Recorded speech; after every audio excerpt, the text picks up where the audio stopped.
Whether it is at 94.7 FM or 1320 AM on a radio, or on your phone with the KOFA app, or on your computer with borderradioaz.org, we are glad that you've chosen us. Stay tuned for What's Up Yuma with Johnny Porter. It's 10 o'clock. If you're not going to be at your radio, you can still listen to your favorite programs. Download the KAWC KOFA app from the Apple App Store or Google Play Store. Stream us online at kawc.org or borderradioaz.org, or ask your smart device to play KAWC or KOFA. What's up, Yuma? I'm Johnny. And I'm Ronnie. On today's program, we will have special guests to explain what the KOFA Border Radio Pledge Drive is all about. And we'll also meet Tim Hardy from Kids at Hope. He was part of their first big concert that they put on. Okay. Great organizations out there with the kids. There's no kid left behind type of thing. You see the signs all over the schools. Yeah, Tim's going to tell us all about that. And also my twin brother, Teezy from Teezy's Cheesecake. Or people say Tyler Power. They say we look alike. Which I don't see it. The viewers are going to be able to decide.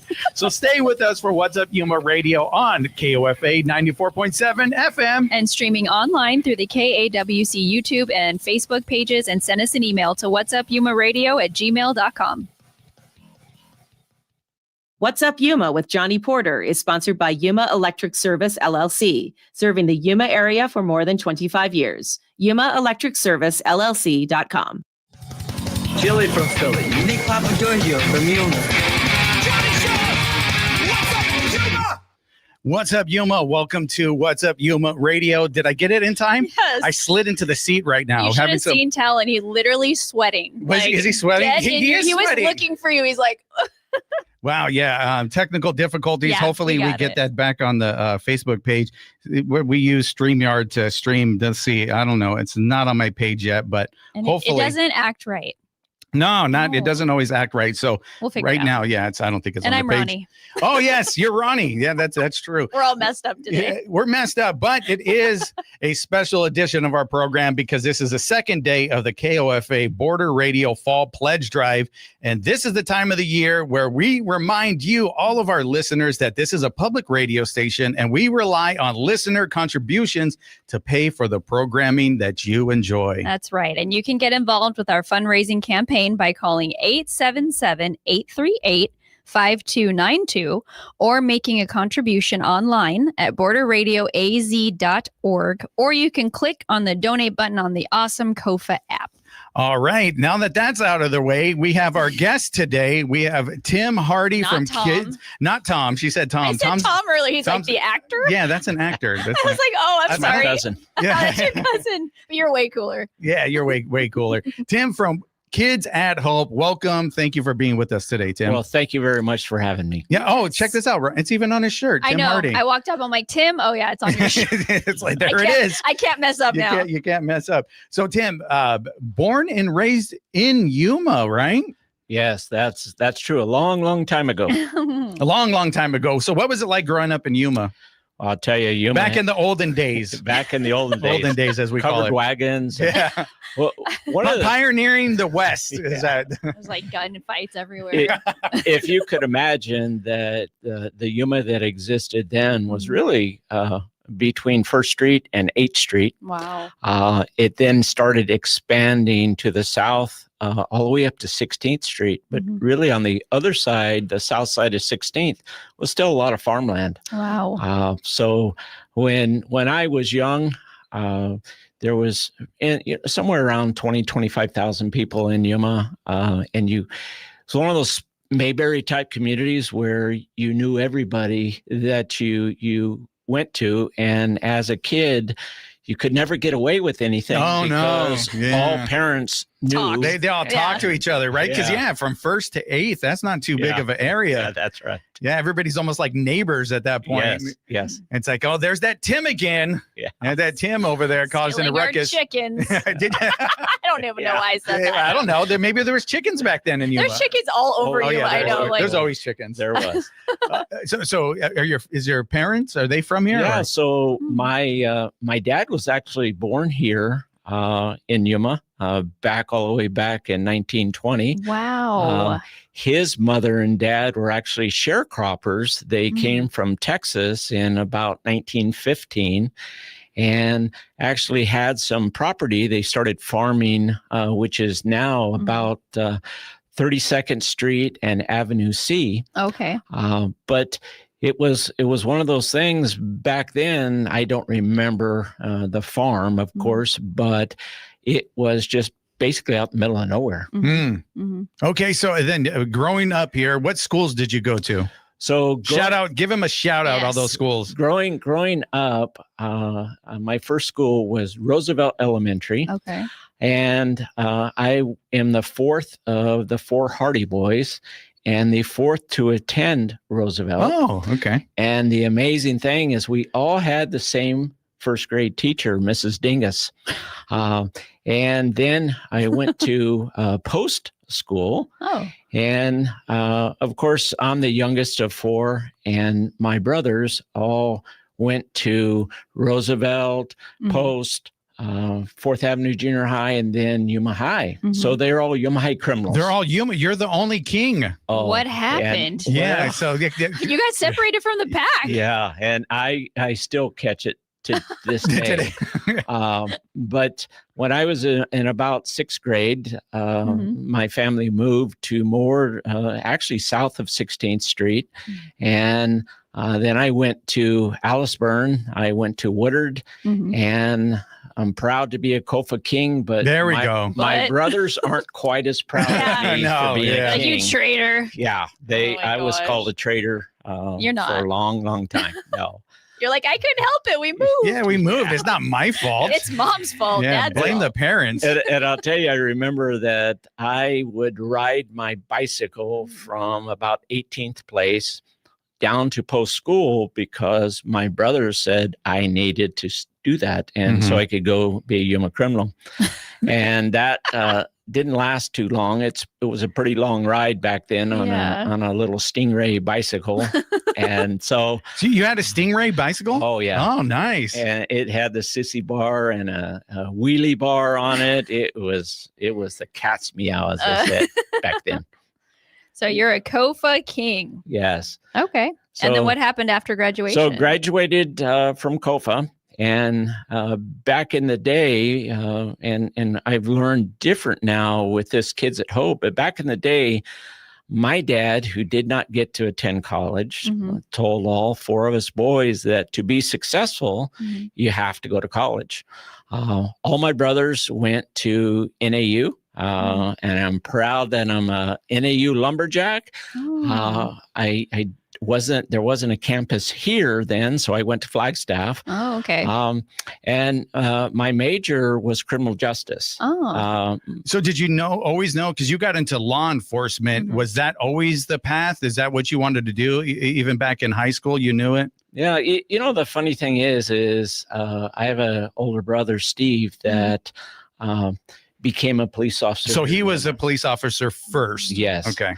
And it was very exciting. When I was in college, he was on a narcotics task force. So he got to do a lot of undercover things. And I would come to Yuma on the weekends and get to ride along with him as just an observer. And I really took a liking to that. And so when I graduated from NAU, and I knew that I wanted to be a police officer. Wow. But I wasn't as interested as being an undercover officer as I was to be part of the department just to work with the public. And so something about the public interested you, something about working with people, helping people. Would that be the right assumption? Yeah. It'd be crazy to be undercover. Yeah. Like, I feel like that is crazy. Like, scary, terrifying. Everything's at risk. Like all that. I couldn't live like that. So you and Ronnie both don't want to do undercover work. I'm like scared talking. I'm like, no, your poor brother. No. So did your brother do undercover? Yeah, like that's his whole thing. Yeah, that was his whole thing. So you're like, you saw it and you're like, no, not going to happen. Yeah. That was exciting as an observer, but not something I wanted to get into. So then you joined the force. So I joined the force, and right away, most law enforcement do not appreciate working with kids. Really? And it was really when you worked with a kid, it took a lot of time out of your day. Mm-hmm. And then you took them to the juvenile detention facility or whatever. And it seemed like back in those days, nothing was done. And so it's almost just like there's no pathway forward There's for that the kids. revolving door. It was just like, just straight punishment or whatever. We just need to deal with this. But what do we do afterwards? Nobody's asking that question. Maybe people are thinking about it like you, but nobody's doing anything about it. Yeah. And that's exactly right. And that was frustrating, but it was something that I always had in my heart that if I could, I wanted to help people, starting with helping kids.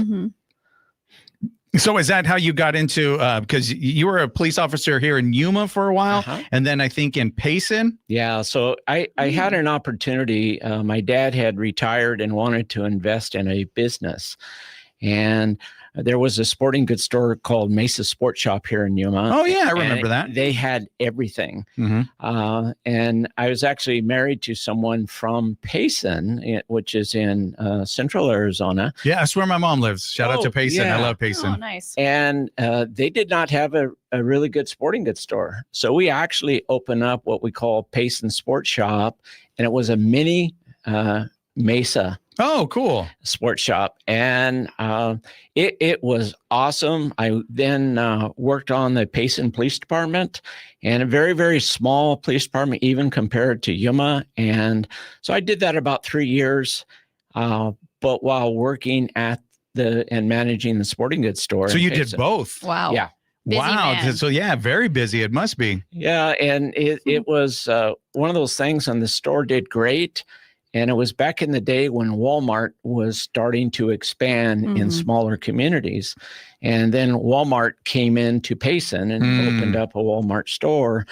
And it was kind of a death sentence for a lot of the smaller, businesses. a lot of the smaller mom and pop shops. Oh, then I started looking at what my passion was.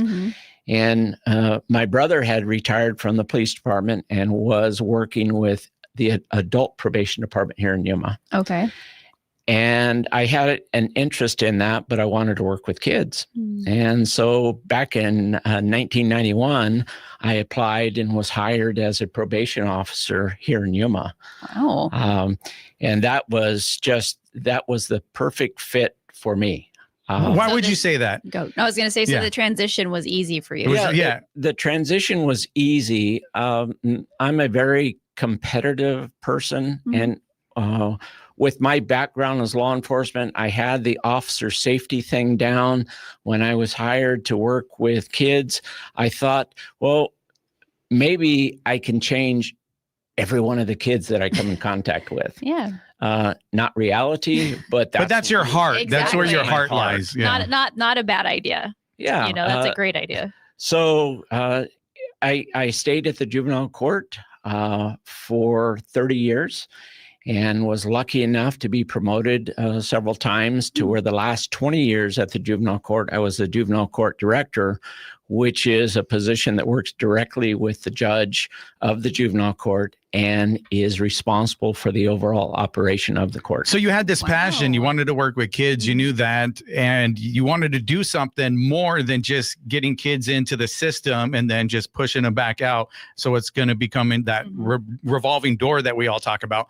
Now, how did that feel to actually climb that ladder and get that authority where you have some say over this now? You could start making policies or changing policies at least. And that was the exciting part. I always felt that at the juvenile court, when I was hired, there were 45 people there.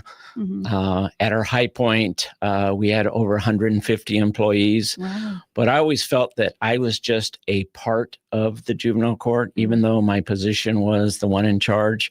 So it's amazing how many great ideas come from your staff. So we tried to operate under that interest. And that way we were able to, hey, let's try this. Well, we've never done that before. So that's not a good reason not to do something because you haven't tried it. So we were lucky enough to develop a lot of programs, and I think the majority of them have benefited the kids. So some of those programs that you did early on, you said you collaborated with staff to develop this. So you're like, what are you guys seeing out there? What is the feel? What could we do to improve? And then you would kind of get together, and how'd that work? And what are the first programs? Well, one of the first programs was in about 1993. And at the time, there were these things called juvenile boot camps. And they were all over the United States. It actually started in the adult system with the Scared Straight program, and they would talk with prisoners and that. But we wanted to do something here and make it successful. So we actually collaborated with the Marine Corps and the Army here, and brought on volunteers, and basically we had kids come in on a Friday, and they would stay in tents, and the Marines and Army would operate like a mini boot camp, and then they would stay till Sunday. Wow. And I'll tell you, it was very, very successful. But I like to think it was successful because with any type of program like that, if you just tell them to go home on Sunday and do nothing else, it's not going to be successful. So you need to have some aftercare. So we developed aftercare programs to keep that kind of idea going. And it lasted about 4 years. And then I think the kind of the war started, and times change. Things happen where people were going to Iraq, being deployed, and maybe you didn't have the same resources. Right. You don't have those resources. I remember when that was a thing. I had some friends that actually stayed in those tents, and that was like a big deal, and people were talking about it. And it's like, you don't want to get into that. Yeah, go to juvie. You don't want to go over. You don't want to do that. That was a scare that scared us straight, pretty much. Just the tents. Getting to be just even hearing about that, and that was definitely a big movement and made a definite impact here in the community. I can attest to that because I have friends that were there and said, I never want to go back to that. Well, anyway, we found out a lot about Tim and his heart. We're going to find out more about his heart and why he has Kids at Hope here. And I'm thinking it's in a lot of schools right now. And we're going to find out more after a break. You're listening to What's Up Yuma Radio on 94.7 KOFA Border Radio.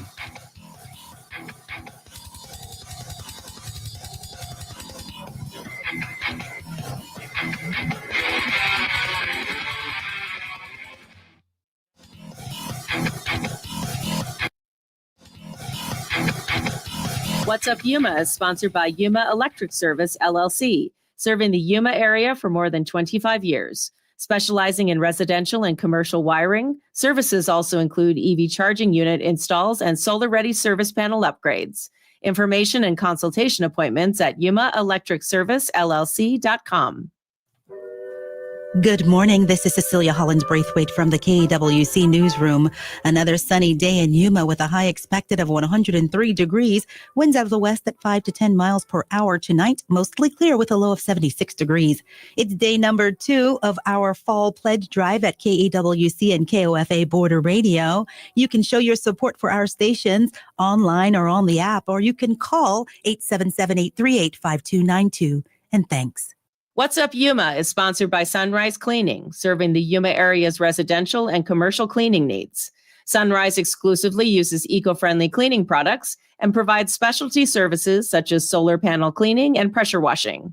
More information and appointment booking at sunrisecleaningaz.com. Hey, my name is Becky Alanis, and I am a volunteer host at KOFA Border Radio.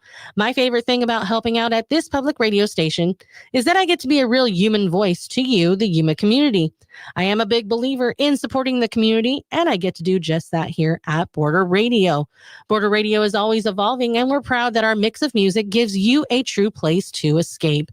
Listener support makes it possible. Join in today at borderradioaz.org. And thank you again for keeping this space alive.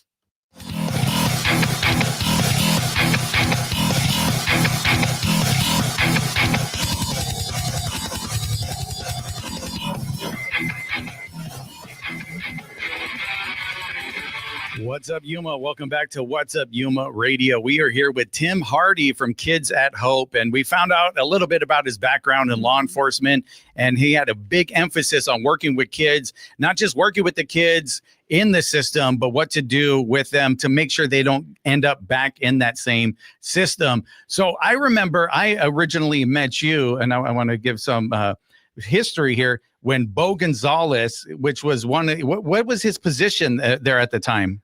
Bo was hired as a probation officer and then moved up to a probation supervisor and then actually retired maybe a year ago. Oh, wow. I didn't even know he retired. Well, he reached out to me because there was an event, something like a job fair where they wanted to know what the kids were interested in. And one of the kids wanted to be a rapper.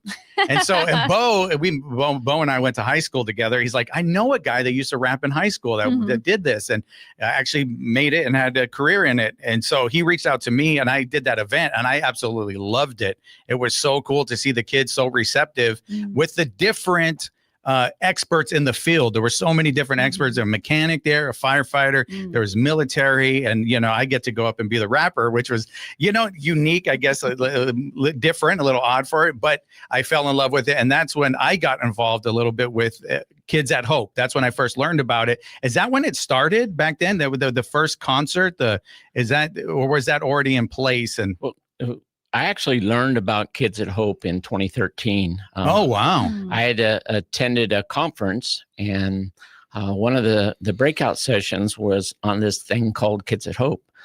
I always felt that here in Yuma at the juvenile court, we're on cutting edge of bringing new programs to the court, but I'd never heard of this, and it'd been around since the early 2000s.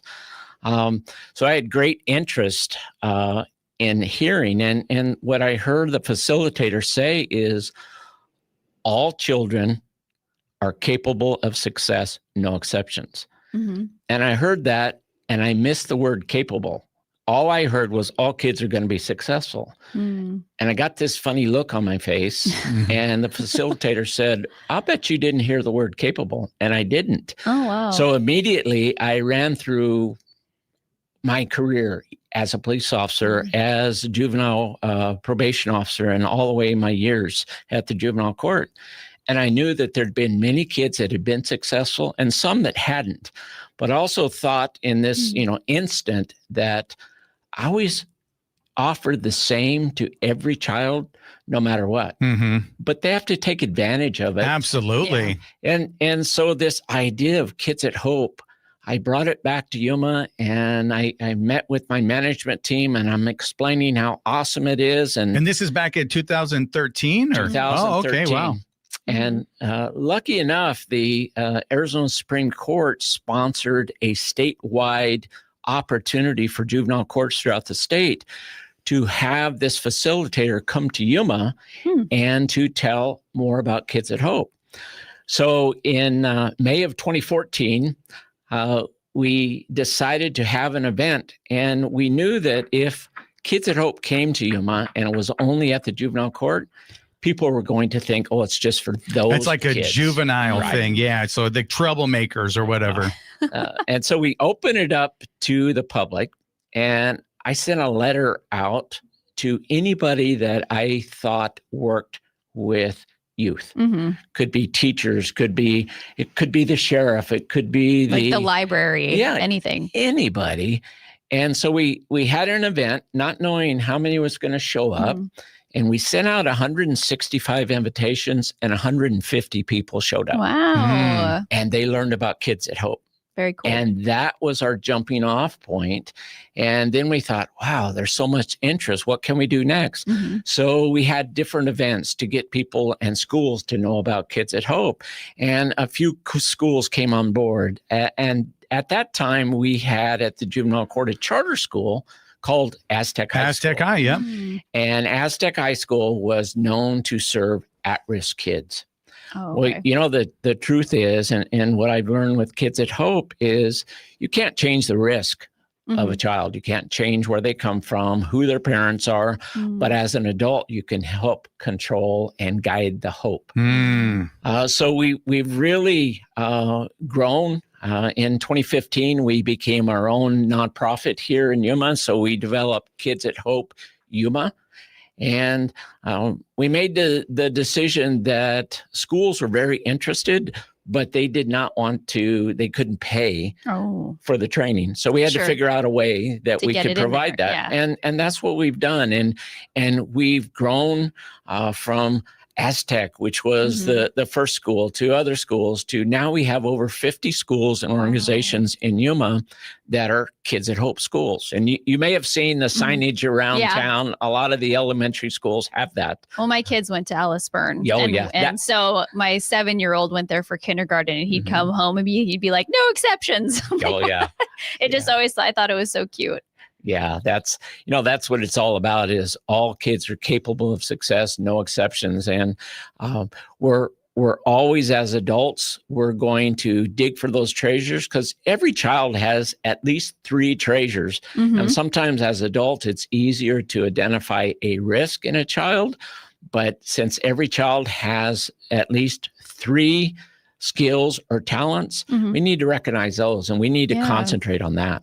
Yeah. So the organization, when you brought it to everybody, were they open to it right away?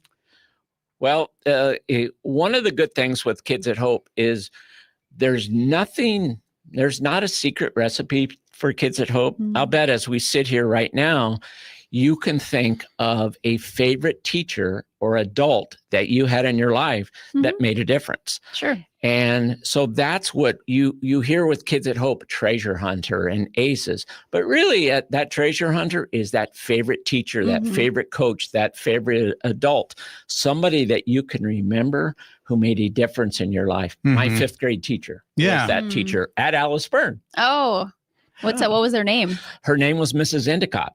And just awesome teacher. I love to read out loud, but I wasn't very proficient in it. And Mrs. Endicott asked me to stay after school one day, and I thought I'd be in trouble. She said, Tim, I see that you like to read. How about you stay after school for a few days? Let me help you. And, when why would, at my age, I remember my 5th grade teacher? Yeah. So what we remember is our favorite teacher, coach, or adult, and we also remember our least favorite. Yeah. Oh my gosh. But those teachers and coaches in between, we don't remember because they didn't make an impact. So your goal was always to make an impact, or like at least teach people how to make an impact. Yes. And so I remember that that year that I got involved, Big Mountain was the big the show and it was a fundraiser, correct? Yeah, so that's a funny story. At the juvenile court, there was something in 2018 that was called the Lip Sync Law Enforcement Challenge. So law enforcement agencies from all over the United States. I remember that, yeah. Were doing lip sync. And we were actually challenged by another probation department in the state. And you mentioned Bo Gonzalez. So I knew Bo was very energetic. And I called him. I said, Bo, you'd be a great lip syncer. I'd like to do this. What do you think? And he said, I'll take it. So he said, let's do a song called Lean on Me. Well, Lean on Me is a song from the 70s by somebody named Bill Withers. And I mentioned that to Bo, and he goes, who's Bill Withers? He goes, this version is by Big Mountain. I said, who's Big Mountain? He goes, oh boy. He goes, they're a reggae band. So we actually, I didn't know either. So don't feel bad. Posted that on Facebook. And then immediately we got about 20,000 views. Wow. And, but we also got a comment. A copyright strike or something. Oh my gosh. Are you serious? I was contacted by the Facebook police. And they said, you have to, we're going to mute the music. You got to get permission, right? Oh, okay. So I sent out a message on Facebook to Big Mountain, who I'd never heard of. And I said, we messed up. And is there any way that you would consider allowing us to have this? And I got a call the next day from the manager, and he said, oh, I love the idea. Mhm. And that evolved to 5 weeks later, they did a benefit concert here in Yuma. And that was in 2018. That was so Wow. cool. How that little mix up or Mhm. just mishap, I should say, turned into, can we come down and perform? Yeah. They wanted to be a part of the organization. Yeah, I love that. Yeah, that was awesome. And was that the first show that you guys put on? Yeah, that was the first show. We had Big Mountain, and then we had 4 local bands who all donated their time to perform. Mhm. So you're still doing shows. Yes. Do you have any coming up? We're going to be wrapping up here pretty soon. So tell everybody how they could find out more about the shows and if they want to get involved with Kids at Hope. Yeah. So Kids at Hope, we have a Kids at Hope website. It's kidsathopeyuma.org. Mhm. Our Facebook page is Kids at Hope Yuma AZ. And we're having our 7th annual benefit concert. Oh, wow. 7 years. All right. Yeah, and it will be on February 14th at Desert Hill Valentine's or Desert Sun Day. State. Yeah, it's so we learned about 3 years ago that bringing in country entertainment increased our crowd numbers. Okay. Oh, okay. And so there's a band coming in. They're called the Frontmen, Mhm. and the Frontman is the lead singers from 80s and 90s groups called Little Texas Mhm. and a couple other bands, but they're the lead singers. And between the 3 of them, they have had over 30 #1 hits. Wow. And they've sold over 30 million albums. So they'll be coming in. Superstars. Yeah, they'll be Yeah. coming in February, and we do have a local act Downtime. And we have what used to be a Yuma Sisters act called the Gwynn Sisters. The Gwynn Sisters. Yeah. Like they moved on to like Nashville or Yes, something. Yeah, they've Oh, I taken know their who they chance. are. Yeah, they're I know great. their grandpa, I think. Anyways. Keep Yeah, and so I you digress. can find out more about the upcoming Mhm. concert and things we do at Kids at Hope by going to our Facebook page, Kids at Hope Yuma AZ, or our webpage, kidsathopeyuma.org, and tell you all about the concert, anything that we're doing in Yuma. So Yeah. Well, thank you so Awesome. much for Thank being with you. us and sharing your heart Yeah. and your passion for these kids It's and more beautiful. about Kids at Hope. I hope more people can get involved and check that out. Cause I know I see it like Mhm. on schools, like Yep, they put it on everywhere. their fences and they Mhm. put it everywhere and they're proud to be a part of this Yes, organization yes. Yeah. started by you because of your heart for the community and the thank you. kids. So Oh. thank you so much. And with that, we're going to pause for a quick segment. You're listening to 94.7 KOFA Border Radio.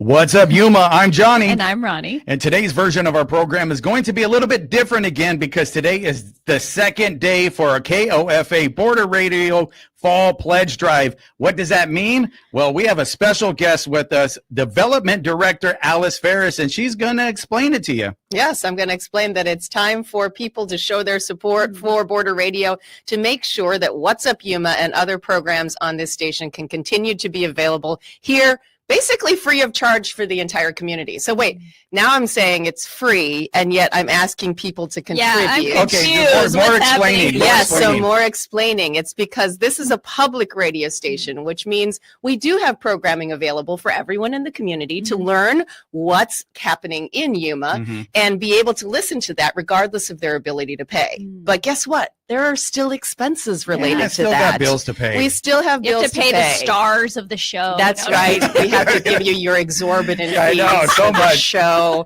And so this is your opportunity to make sure that we continue to have the resources to be able to make this happen. And that's why we ask those of us who can afford to make a contribution to make a voluntary contribution to Border Radio and to KOFA. So the way you do that is that you go to borderradioaz.org and you click the donate button. Or if you're on the KOFA app, you click the little donate button there. Or if you want to call us, you can even do that. It's 877-838-5292. It just takes a couple minutes of your day to be able to support What's Up Yuma, because this is a new initiative. This is a Yes. new project, and we want to make sure that people have the opportunity to essentially raise their hand and say, yeah, I like this show. I want to keep it around. Absolutely. And so far from the community, it's been nothing but great, great news. A lot of people, yesterday, I went into an establishment and they're like, I absolutely love your show. Yep. Thank you for what you're doing for the community. And since this is for the community, we're looking to the community to say yes and amen with some, some dollars. Yeah. So this is your opportunity. Let us know that you like What's Up Yuma and that you want to make sure it continues to have the resources to be here on Border Radio. And again, you just give us a call at 877-838-5292 with a contribution of any amount. Maybe it's $25, $50, $100 or more. Maybe you want to become a sustaining member with a $5 or $10 a month contribution. But again, that number is 877-838-5292 or borderradioaz.org. Or you can, of course, on the KOFA app, just click on that little donate button. Yep. And there's also day sponsors, right? That we can do. You can do an $88.90 contribution, which is the frequency of our sister station, KAWC. And so you get 8 mentions on the day of your choice on KAWC, as well as 10 mentions on Border Radio. So that's a lot of mentions. Was that planned out or was that a coincidence? Oh, no, that's like totally planned out. Everything is very strategic. I guess I'm like, coincidence? I was hoping it'd be a coincidence. Yeah, that would be fun. A lot of people get them for people's birthdays. I really like that. I enjoy that. Birthdays, even though anniversaries. nobody got me one for mine, so we're going to have to change that next year. When's your birthday? It just passed. Yeah. Dang. Yeah, I said happy birthday. Right. That was my Somebody did say that. Okay, so next year, if you want to make a contribution right now, $88.90, you can wish Johnny Porter yes, you can happy do it. birthday next year. But my birthday's first. It's in March. Oh, okay, March. There we go. So you can get 2 day sponsors, and you can recognize Ronnie's birthday and then Johnny's. Yes. All right. Okay, we got this all figured out. Yes. So Thank you so much. borderradioaz.org and click that donate button. All right. And remember, you can get involved with our fundraising campaign by calling 877-838-5292 or making a contribution online at borderradioaz.org or click on the donate button on the KOFA app. And like we were talking about, I love the KOFA app. I have it. I use it every day. All right. So stay with us for more What's Up Yuma Radio. Yuma Radio.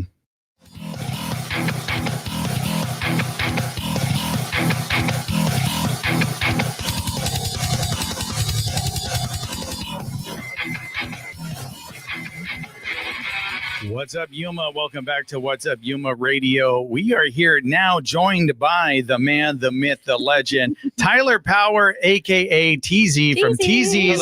There, he did the illustration. Yeah, did he? Oh, like on the sticker? Yeah, I love it. Yeah, Culinary Creations. But the thing I think he's created the most is cheesecakes and stuff. So we're going to get into that in a little bit because that's what you're known for. Yeah. But born and raised in Yuma? Yes, sir. Yeah, because we had your uncle. Was he your uncle? Is that what he is? Uncle Dave. Uncle Dave. We had Uncle David Dave on, and he was talking about that. Your family goes back quite a bit here in Yuma. Our family's been here since longer than Arizona's been a state. Really? Wow. Yeah, since before Arizona was a state. So 1912, right? Our family was here farming down there in the valley, 500 acres.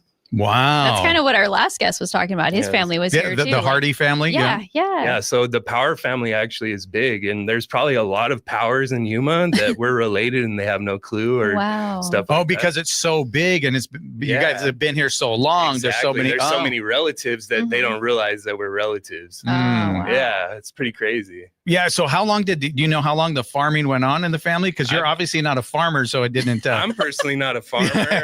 But did you just some of your farming they're still going? They're still. Oh, okay. Yeah. That's cool. Yeah. So growing up in Yuma, tell us a little bit about that. What'd you do as a youngster?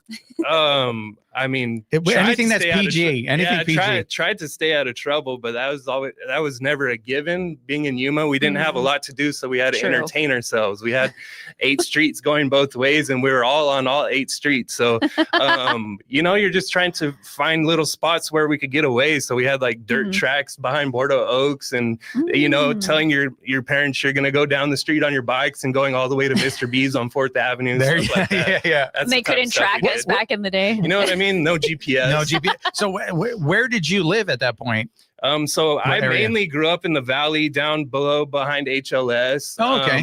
I mean, I spent a few years next to the lanes, what they were, right? Yeah. The first few years of my life was in like Okie Town, like on Lowell Drive down the street from you. Oh, okay. I didn't know that. And then we moved down to the valley, and then went to HLS, Sobola, and then eventually went to AWC.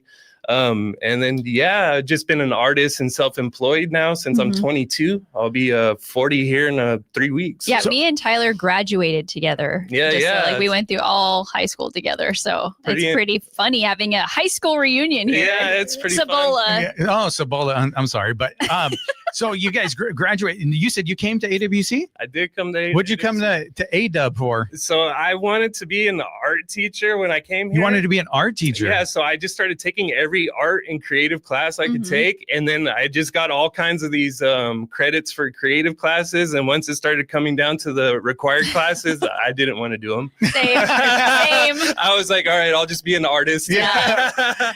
Well, that's tough, right? An artist is an artist. We think different, right? That's if I'm being all the way 100, I wish I would have finished. I still absolutely. I have like 30 college credits, and it's like okay, but the thing is every single class I took paid for itself from the knowledge I learned from each class I took. So explain a little bit about that. Yeah. So if I'm taking a photography class, an editing class, I was taking on jobs for photography and editing so I could get paid to pay for the class while I was taking those classes. That's cool. I was in you know what I mean? Yeah. I took portrait classes with Bill and stuff like that. So I made plenty of money painting portraits for people. Yeah. So the every single bit of knowledge I've learned here was worth it. Totally. Absolutely. So if I took that same thing and just kept taking classes, eventually it's all going to pay for itself, right? So I would have just stayed in school if it was hindsight's 2020 usually, So were you always into art as a kid? Were you always drawing or I've been doodling? drawing basically since second, third grade is when I really figured out I could draw, when I started being able to draw all my favorite cartoon characters exactly like they looked like them. And then I started making magnets out of those cartoon characters and giving them to like my grandma, my relatives and stuff like that. Oh, wow. My grandma had a Daffy Duck magnet literally all the way up until she was put into a nursing home on her fridge. Oh, wow. That I drew when I was in third grade. That gives me hope. My 7-year-old loves to draw. Yes. He can draw. I was like, it's like talent. Let them do their thing and don't try to mold them into anything, because a lot of times kids, they get discouraged because they see somebody that can draw like me now. Yeah. But when they're young, they think they're automatically going to be able to do that. But they don't realize that I've spent thousands of hours of practicing, going to school for years of learning and picking every other artist's brain until finally you go, I like this, and this. And then that turns into your style because you take this artist and you're like, I like this style from him, so I'm going to add it to here. But I like this artist style, so I'm going to add it to here. And then you start molding these things and it becomes its own thing. You create your own. You make your own style. Yeah, 100%. Cool. So that kind of is how it worked with the cheesecakes too. And we're definitely going to get to the cheesecakes. That's going to get.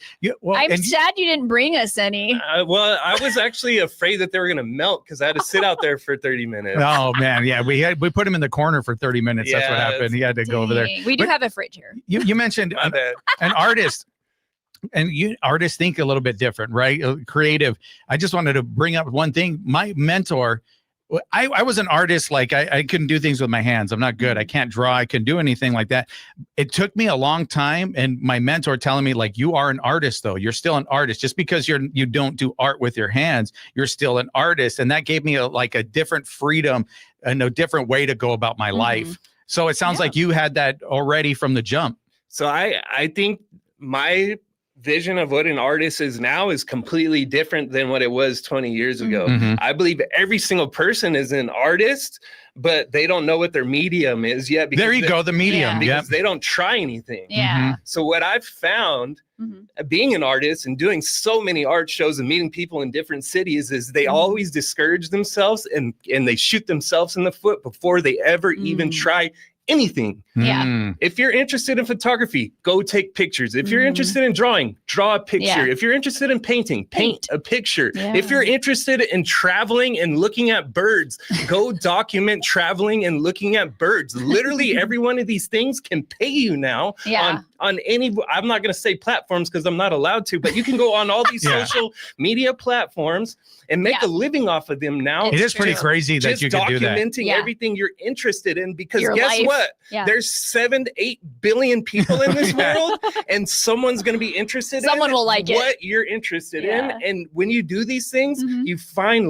like-minded people That's that are right. interested in things you're interested in. Mhm. And guess what? Those are your people. That's right. Well, You won't find your tribe. people unless you try. And, yeah, there you anything. go. And what Ronnie said, Yeah. finding your tribe. Sure. That's something I learned a few Yeah. years ago. You got to find your tribe, Yeah. right? If And there's you're a way. interested in radio, go do radio. That's Right? why, like, what's up, Johnny? Yeah, so yeah, that's exactly what I that found was. my tribe. Yeah, awesome. it's through her husband, Bo, who Yeah. I've known for a long, long time. And Mhm. she's like, I want to get into this. It's like, I would Let's down to do help it. anybody. Let's do Yeah. it. Let's make it happen. Absolutely. So artists, but we also know each other because you're a music artist as well. Yeah. A rapper. What time do we got? Do we got a little? Okay, we Okay. have a little bit of time. But I don't have my break paper. is that the that's where Teezy came from, or is that always a nickname? No, so Teezy actually came from Rude Dog Rudy. Rudy. Oh, shout out to Oh. Rudy. So when I was 18, 19, Mhm. we had a house party at Rudy's house on a freaking Tuesday. wow.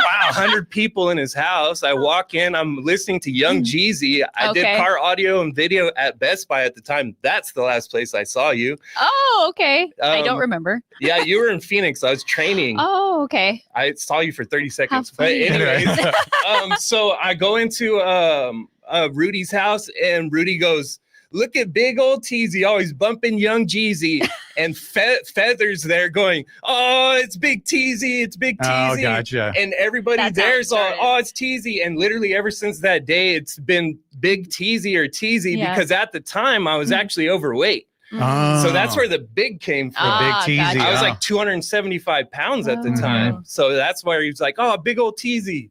Big Teezy. So you're like insulted, yet like, thanks for the nickname. Yeah, so it's been that ever since. And then when it came to being an MC Mhm. and having a name, I already had an alias. Exactly. Everybody's already Everybody like a already big knew old it. Teezy, you know, and Yeah. and that was it. So we're going to take a quick break and we're going to dive into a little bit more Mhm. about that, the music, and then we're going to get into the cheesecakes and how that happened Mhm. after a short break. You're listening to What's Up Yuma Radio right here on 94.7 KOFA Border Radio.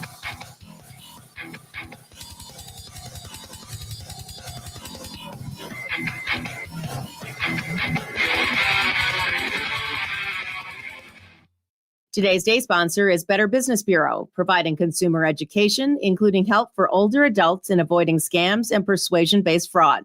Also a resource for finding businesses that have earned BBB accreditation, Better Business Bureau is focused on creating a community of trustworthy businesses. Learn more at bbb.org. This is folk singer Michael Jonathan. Join us from the Lyric Theater in Kentucky this week as we have Ian Flanagan from Woodstock, New York. You may have heard of him on NBC's The Voice. And Adam Chafin's a Kentucky-born songwriter that performs with Billy Strings and Warren Treaty. Plus an amazing Woodsongs kid as always. All of this and more on this week's broadcast of the Woodsongs Old Time Radio Hour. This evening at 7 p.m. on KOFA Border Radio 94.7 FM.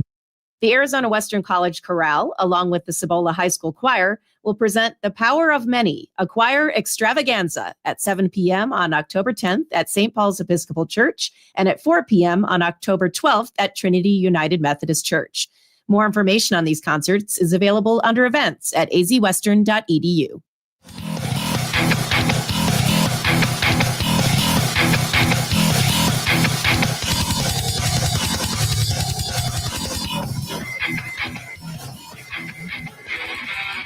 What's up, Yuma? Welcome back to What's Up Yuma Radio. We are here talking to not so big Teezy right here. Little Teezy. Yeah, little.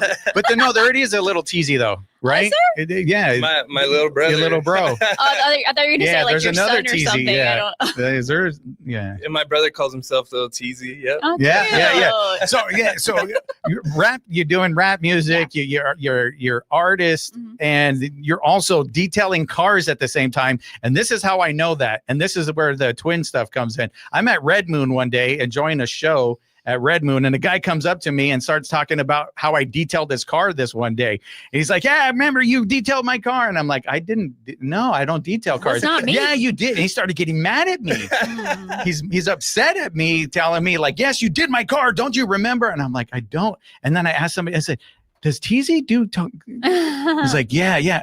It's like, no, I'm not Teezy. I'm Johnny, this and that. And so that was the first time years and years ago at Red Moon, when Red Moon first opened, that I got confused for you. And I don't think we look alike. If everybody watching at home, we but we do have a beard and we both rap. So yeah. So, but to be honest, Mr. Johnny, first person I right here, is actually a really good MC, and he doesn't give himself enough credit. Oh, thank you, man. I appreciate that. What a nice compliment. Yeah, definitely. Do you ever get mistaken for Johnny? I don't think it's actually happened to me twice before. Twice? Oh, okay. But after he pointed it out, and I think it's the beard. Yeah. Okay. So, and then that was that. But then you get into cheesecakes. Yeah. Let's dive into how you got into cheesecakes out of all of this. You're an how do you artist. Go from cars, you know, like one day. Tell us about I'm hungry. I'm gonna make a cake. The very first cheesecake. So, like I said, you can't find out what you're into unless you try things, right? So I'm going to school for photography and photo editing. So what do? You do photo shoots. So what do I like making?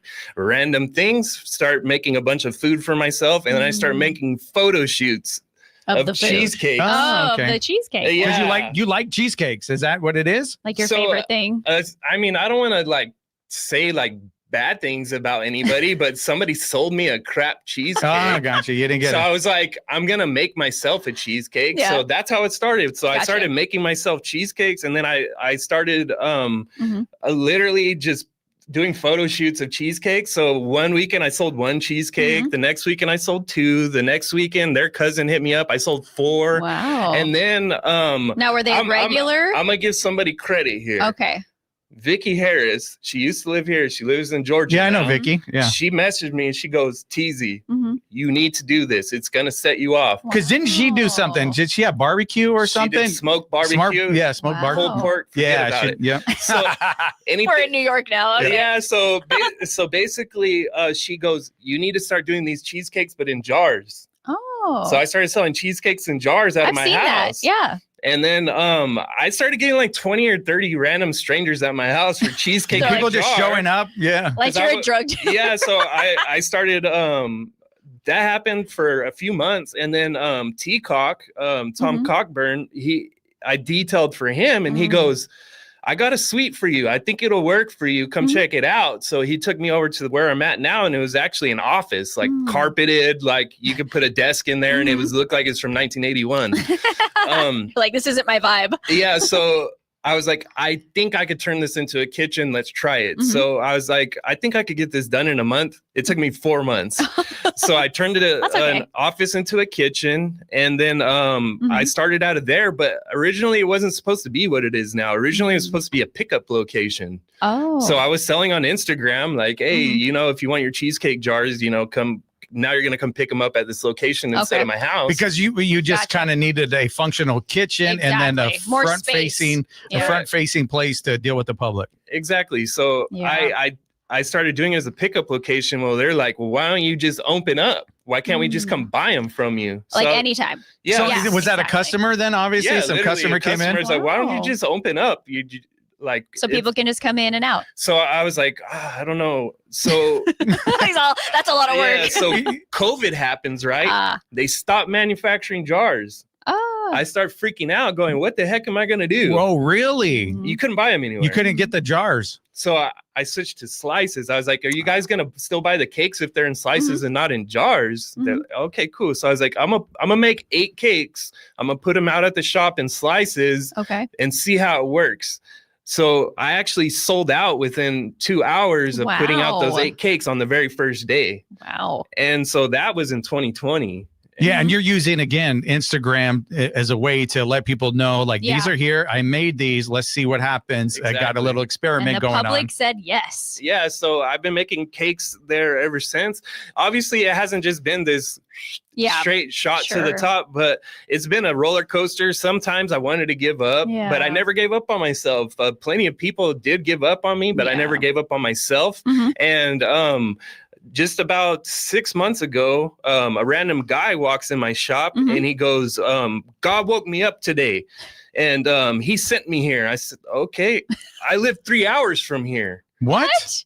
So yeah, God sent me here today. He said, I need to review your cakes. And that's why I'm here. Wow. I'm going, okay. Sure, here. Hopefully this goes well. And so he's out in the parking lot for about 30 minutes and he comes back in. He's like, I don't know how to tell you this, man, but this is one of the best cakes I've had in Arizona. What? So I'm going to give you a good review and hopefully I'd be like, it helps who are you? So here we are 6 months later, Mr. No Paid Food Reviews, Shane, we have close to 1 million views on this review. Are you serious? Wow. So the turnaround on my business is nothing short of a blessing from God. Aww.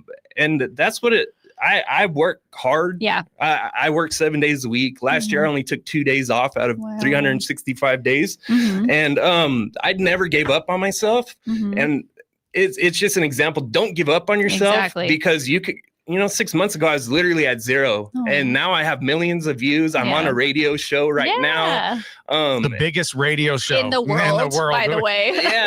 But I'm talking to my friends. But you know what I mean? So I'm absolutely. so excited to have you it's on. just like it's the full circle moment of like just don't give up yourself, keep working hard and stay positive, be grateful for what you got going on and try to pay it forward. You know what I mean? Because ever since this has been happening, I've been trying to help out people. Like I'm not trying to get myself and pat myself on the back, but I've been having the ability to help other people ever since this. So I'm just trying to. And you have helped other people with your pop-ups, get them known. You go into a little bit about that, your pop-ups that you've done. So right now I'm actually in the middle of doing pop-up tours. So I was actually able to help my friend to go on tour with me, where we've done San Diego, Phoenix, and Tucson now, where we're popping up and he's doing music for me. J Master. Yeah. And I mean, my buddies traveled the nation with Wu-Tang Clan, just opening up for them.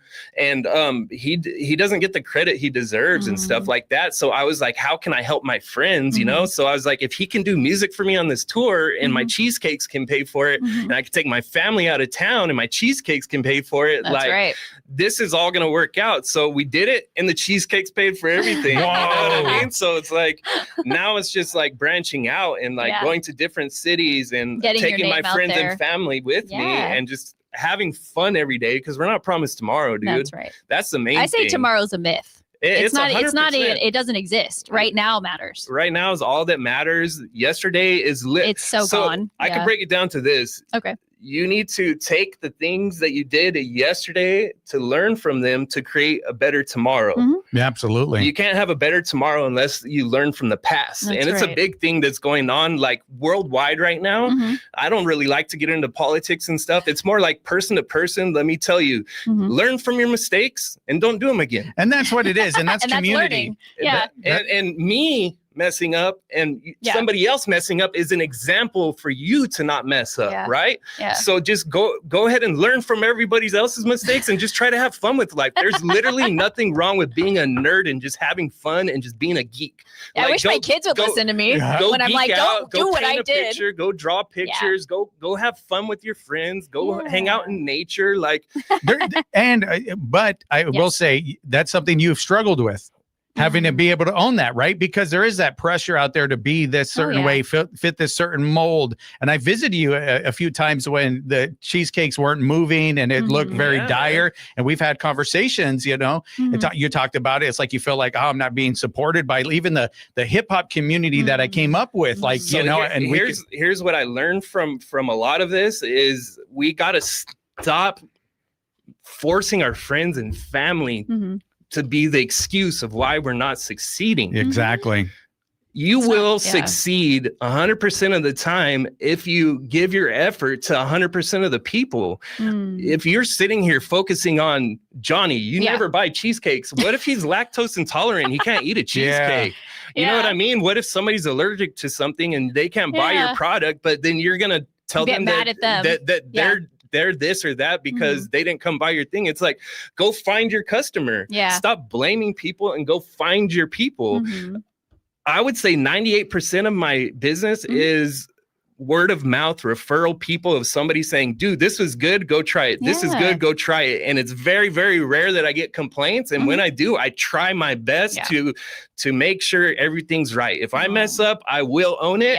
And I will tell you, hey, I'm so sorry, dude. How can I make this right? Let me redo it for you. You know what I mean? So I strive for customer service, like big time. If you walk through the door, it doesn't matter who you are. I'm going to talk to you exactly the same from the president of the United States all the way to the janitor of any school. I don't care. I'm going to talk you to the same because these are my friends right here. Why would I talk to you different to you than to my friend Johnny and my friend Veronica? They mean more to me than a stranger. So why am I going to put you up on a pedestal? Like you guys are let's all talk. We're all in the same plane. Let's talk to each other. I agree. All the way. And I think that's why you're successful in what you do. And that's why even through the tough times and people come back and they will go back and maybe it's dry for a little bit, but they come back and say, I need another cheesecake because of that attitude. It's not just the flavor. It's the person that you are. So thank you so much for coming on the show. We are out of time.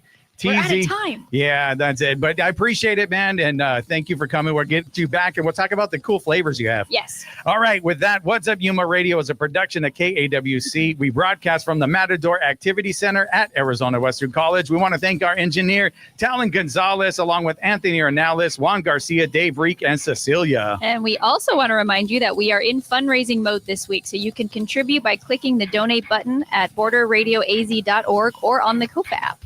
On tomorrow's show, we're going to have Heather Acosta from Positive Expressions. It's a micro school. We're going to find out about micro schools. And also James from Angry Italian. I hope he's not mad. Yeah, we'll find out who that Angry Italian is.